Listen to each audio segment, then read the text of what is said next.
Hey guys, I hope you're doing well today. Had a recent experience that led me to do a musing. It's been a while since I've done one, but here we are. And it's about navigating our differences. I think this particular period of time has forced us to really look at things in a way we haven't done before. Whether it's politics, religion, family, science, we're all being challenged on how do we navigate where we're different. Okay. Hey, Sheila, I always thank you for joining in and supporting.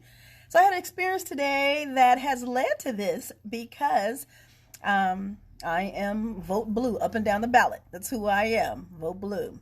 And so today was my first time interacting directly with a Trump supporter.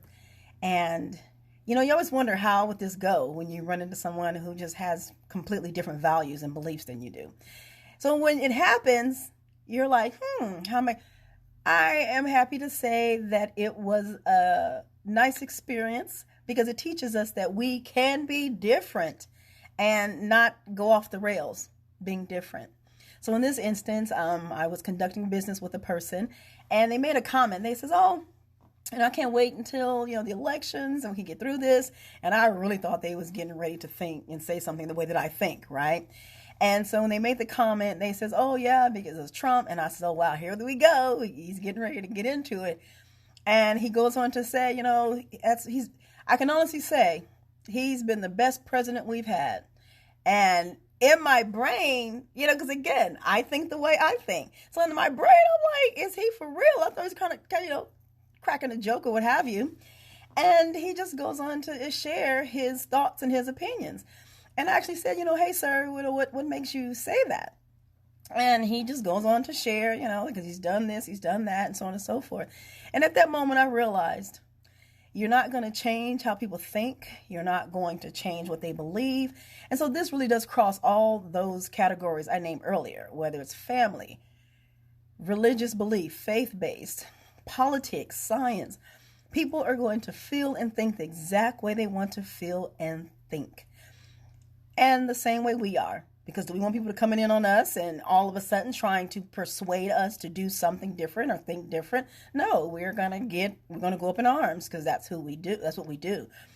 And so I'm hoping this video is going to speak to someone who may be a little more energetic, a little more passionate about their beliefs, and they're to the point where they're trying to figure out how to make other people do that, think how they want to think. And honestly, it's not going to work. You'll find yourself having your own heart attack by not just letting people be who they are, because that's what's going to happen. They're going to be who they are. End of story. Same way I am who I am. So quick video that I was making in terms of let people be who they are. You live the way you're supposed to live based on your belief system, based on who you want to be in this world, who you want to represent. Hi, Pastor Marcus. Thanks for joining in.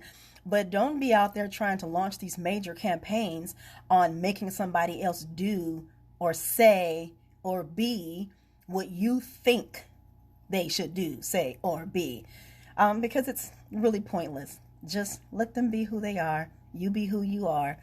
When it comes to politics, if you don't find it comfortable talking about it without fighting, don't talk about it. Same thing with everything else, because I had a very pleasant interaction with that person today, and our belief systems were vastly different. Okay, so if you haven't done it, get out there and vote, because when all is said and done, that's the way you're going to get your voice heard. And it's not only on presidential level, it's on basic level. Get involved, know what's happening, because everything on that ballot affects your life. Thanks for tuning in. I appreciate it. And at the end, real quick shout out, hairdo. And this is something courtesy of Miss Tashara Parker, TV personality. And it goes back into what I'm talking about now, navigating differences. She actually wore this particular hairstyle when she did one of her news stories. I think she's a weather person or what have you. I can't remember exactly, but she does work for a news channel. And she wore this hairstyle, and people basically filled her inbox, letting her know how they felt. And it goes back to navigating differences, because ultimately her thing was, why is it how we wear our hair a conversation?